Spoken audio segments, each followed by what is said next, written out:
Buongiorno, benvenuti a tutti! Sziasztok! Nagy szeretettel köszöntelek benneteket itt a Dobkatlanban. Ez az a hely, ahol fel szoktam készülni az alkalmakra, itt szoktam gyakorolni rengeteget, napi több órát. Ezt javaslom mindenkinek, aki dobos akar lenni, vagy ezen a területen dolgozik. Nagyon fontos, gyakorlás nélkül nem fog menni, tehát séróból nem lehet rutinból játszani. Nagyon fontos a fejlődés szempontjából, mert ugye a közmondás is azt mondja, hogy a jó dobos holtig tanul.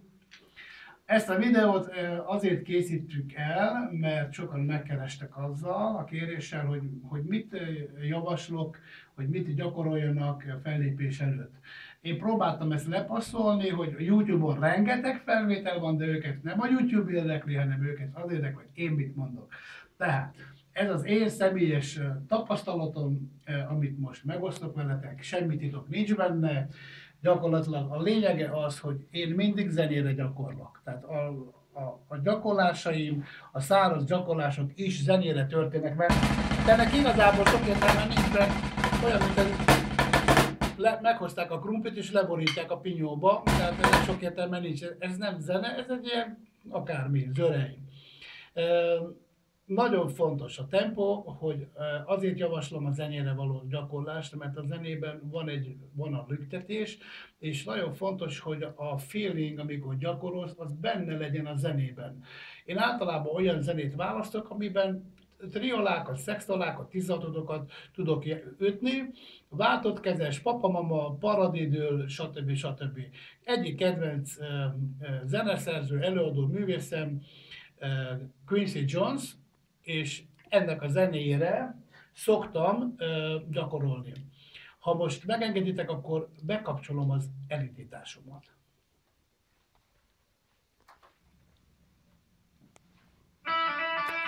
Drága barátom!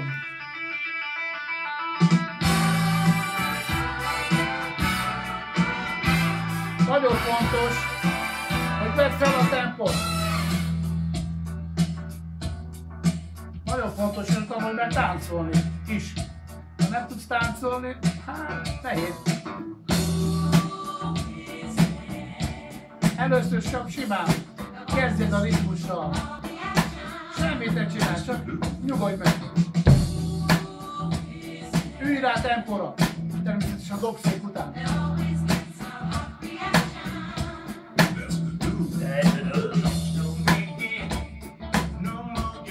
Jó, nem?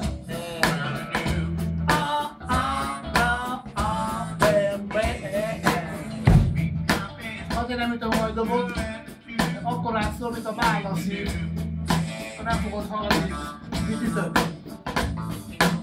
Na, amikor már ráütél a tempóra, akkor már lehet kicsit variálni.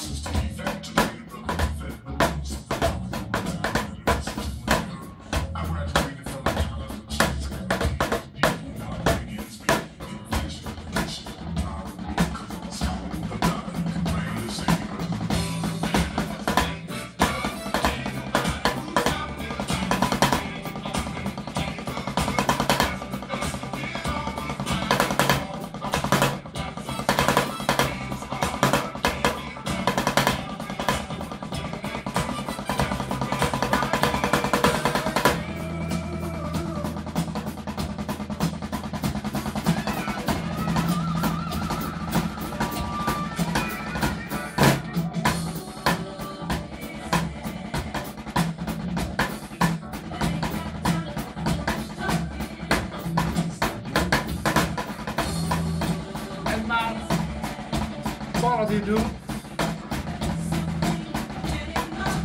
Mikor már elfáradt a kezed, visszamehetsz a tempóra. Nem fontos mind az 5 percet végig csapkodni, csak mégis azokat a gyakorlatokat, amiket szoktál gyakorolni, zenében legyen. Tehát látod ki?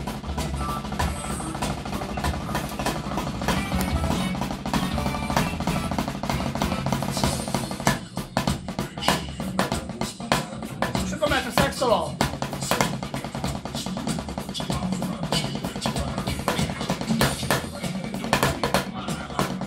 Hangsúly Súly.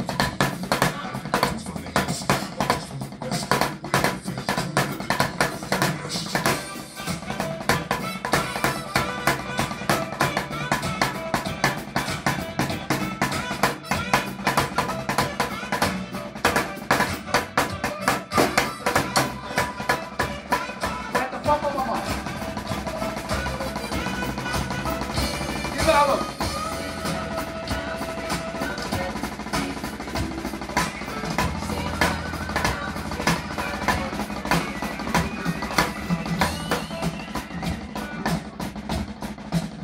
És amikor már unod, rabba hagyod. Én mindenképpen azt javaslom, hogy zenében gyakorolják. Ha tetszett, akkor hallgass meg még egyszer. Ha nem, akkor töröld ki, vagy küld el az ellenségednek. Ha tetszett, akkor viszont írjátok meg. Ha lehet, hogy csinálok egy másikat.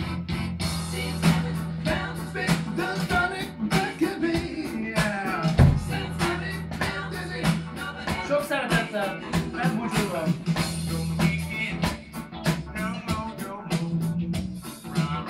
Ciao! A tutti! Ne felejtsd el! Ritmus az élet! Peace!